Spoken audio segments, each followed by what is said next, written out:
ព្រឹករះហើយកែវឲ្យក្រោកឡើងមន់រងាវហើ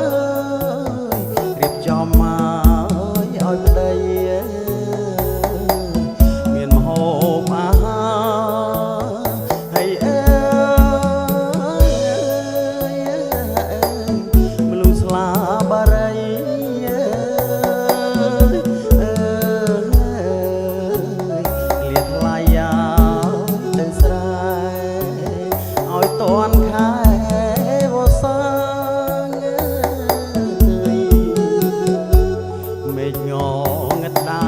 ចាប់ស្រែឆ្លៀវឆ្លា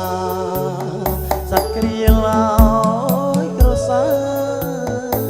វាយំមកពេញព្រៃមេឃងងឹតដាប់ចាប់ស្រែឆ្លៀវឆ្លាសត្វក្រៀលឲ្យក្រសាវាយំមកពេញព្រៃនាំឲ្យនួងចិត្តហើយ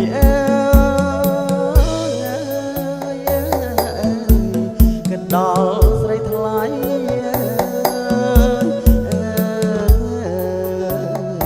យកថ្ងៃឲ្យគ្មានស្បើ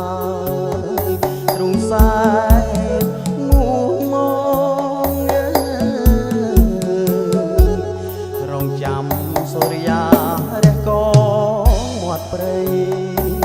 បងនឹងឲ្យវល់វៃ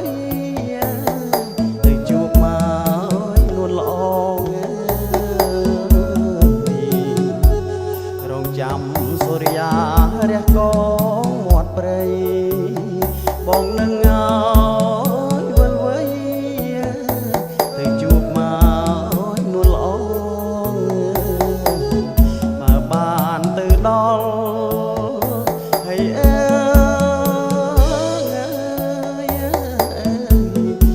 នឹងថ្នាក់ថ្នមលុ